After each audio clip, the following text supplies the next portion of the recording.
What's up guys, welcome back to the channel. So this channel is mainly about finance and life advice and different things that I think would be valuable or that I think would have been valuable to me when I was a bit younger and probably still are valuable to people of my age and above. And part and parcel of that financial education is the term FIRE, or Financial Independence Retire Early. Now, as much as that sounds very time oriented, after all, it literally has retire early in the title, the concept of FIRE isn't really at all to do with retiring at a super young age or being incredibly young when you earn millions. The whole premise of FIRE, or at least the way I think about it, is teaching people the principles of how to make and amass income generating assets that will allow you to retire either earlier than you would have done anyway, or more comfortably than you will do in the long run.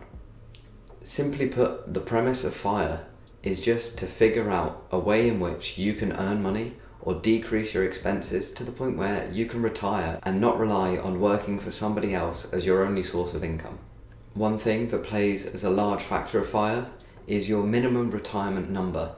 Now, this is basically just living off the 4% rule, but it says whatever you want to retire on annually, you need 25 times that amount invested.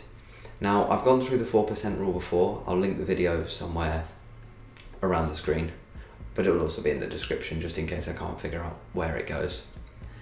But that 4% rule basically means if you want to live off £30,000 a year, then you need 25 times that amount in investments, so £750,000, in order to be able to retire comfortably.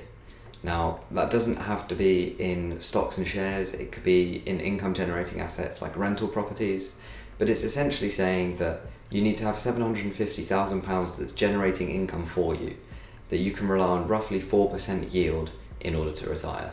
But there are actually loads of different variations of FIRE, and I'm going to go through the 4 key ones that you'll probably come across if you start looking into the concept. Now, first and foremost is the concept of Lean F.I.R.E.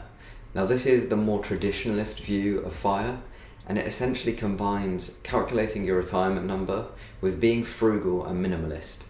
So with Lean F.I.R.E, you would reduce your expenses as much as possible in order to make your retirement number smaller and smaller.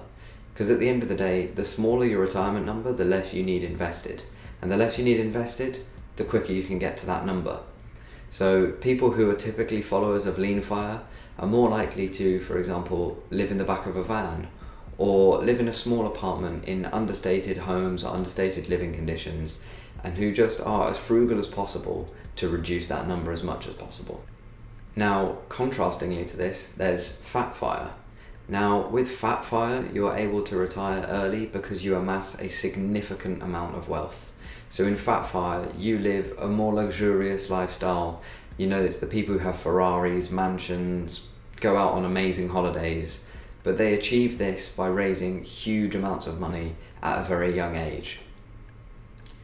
More typically, people achieve FatFIRE by running their own businesses, but it can be achieved in the long run by compounding your returns in stocks or in different investments. And then next, there's kind of the halfway house. So this is Barista FIRE. So with Barista FIRE, you live somewhere in a middle ground. You're not willing to sacrifice everything in life, but you're willing to sacrifice a few things to make retirement a bit easier. For example, somebody who's living by Barista FIRE may continue with a part-time job further into their career, or they may retire early, as in retire from their own career, but have a partner who continues to work. It's that middle ground that allows you to be able to live a comfortable and affordable life, while also not having to earn millions and millions at a very early stage in life. It's a more realistic alternative. And then finally, there's Coast FIRE, which is the most passive of all. In Coast FIRE, you earn a tremendous amount of money early on, very similar to with FatFIRE, but the whole point of Coast FIRE is then that you can do nothing at all. You can leave compounding and interest to just completely tick over on the amount that you've earned, and you never have to work or do anything at all in your life. This one sounds great from the outset, but it's pretty difficult to do nothing at all, and I find that most people will realistically want to do at least some things on the side. So that's just a really quick summary of the 4 different types of FIRE, and you can look up, there's plenty more, people come up with their own different variations, and that's kind of the whole point of financial independence. Financial independence should be about you, it's your independent self, it's what works for you. If you want to try and earn millions as a young person, that's perfectly fine. If you want to rely on compound interest and wait years and years, that's also fine. And it's also never too late to start. If you're 50 or 60 and you're only just learning about things like FIRE, there's no issues whatsoever. It's never too late to commit to trying to change your life for the better in the long term. So that is everything for today's video. It's probably a pretty short one, but I just wanted to put something out there and get the ball rolling again. So anyway, I hope you did enjoy. Let me know in the comments if you have anything that you want to add to this, or if there are any other types of FIRE that you've come across that you find interesting. Please do leave a like on this video and subscribe if you are new around here, and as always, I'll see you in the next video.